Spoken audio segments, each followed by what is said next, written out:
Hello everyone. आज हम लोग डिस्कस करेंगे हेनरी लॉ।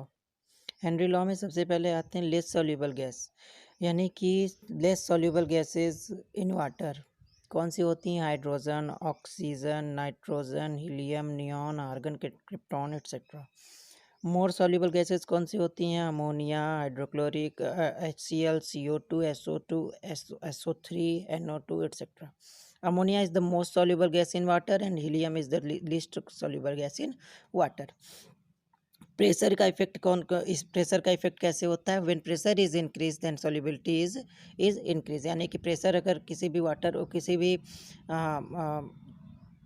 किसी भी सॉल्यूशन में अगर उसका प्रेशर बढ़ाया जाता है तो उसकी सॉल्युबिलिटी भी क्या होती है? इंक्रीज होती है। टेम्परेचर इज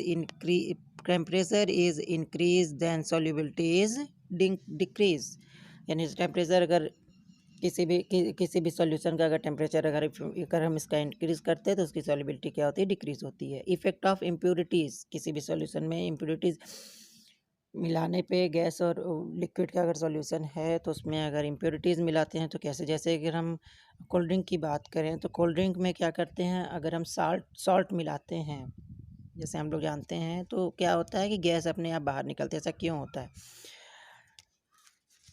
ऐसा इसलिए होता है कि ये मान लेते हैं कि हमारा ये लिक्विड है और ये इसके लिक्विड के अंदर ये नीचे जो टैप होते हैं, जो गैसेस होती हैं नीचे दबी होती हैं, और जब हम इम्प्योरिटीज़ यानी कि सॉल्ट अगर हम मिक्स करते हैं इसमें तो क्या होता है कि ये जो इनके बीच का जो स्पेस है इसको ये क्या कर देता है? तोड़ देता है, ब्रेक कर देता है, और ये गैसेस क्या होती हैं?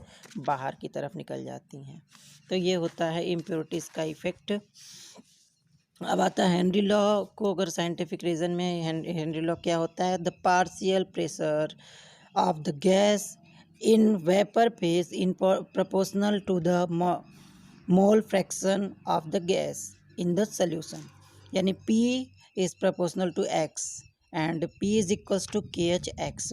Here KH is the Henry's law constant. Second topic हमारा आता है वेपर प्रेशर क्या होता है? तो vapour pressure, the pressure exerted by the vapor molecules above the liquid surface in equilibrium with the liquid at a given temperature is called vapor pressure. यानी vapour pressure क्या होता है? किसी भी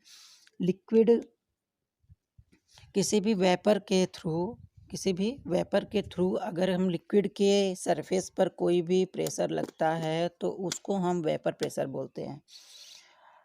और ये इसका factors affecting of vapour pressures कौन कौन से हैं? Purity of the liquid and nature of liquid and temperature. ये थ्री फैक्टर्स होते हैं। तो first factor purity of liquid क्या होती है? Pure liquid always has a vapour pressure higher than its solution. Pure liquid का वेपर प्रेशर हाई होता है सॉल्यूशन के।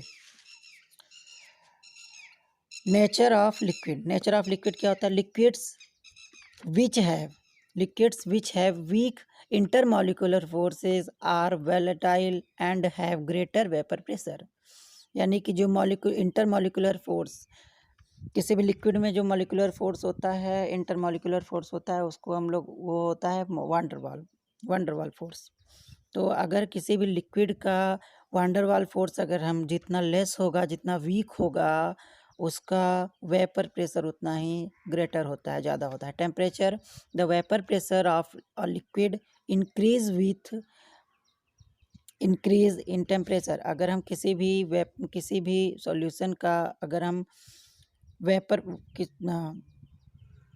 प्रेशर अगर हम उसका इंक्रीज़ करते हैं तो टेम्परेचर भी इंक्रीज़ होगा। अगर टेम्परेचर इंक्रीज़ करेंगे तो वेपर प्रेशर भी इंक्रीज़ होगा। पहले की बात की जाए तो फॉर्मेलिटी क्या होती है? Formality, it is the number of formula weight of solute pressure per litre of the solution, यानी फॉर्मेलिटी क्या होती है? Moles of substance added to solution, जो भी मोल्स सब्सटेंस हम ऐड करते हैं सोल्यूशन में वो, और upon volume of total solution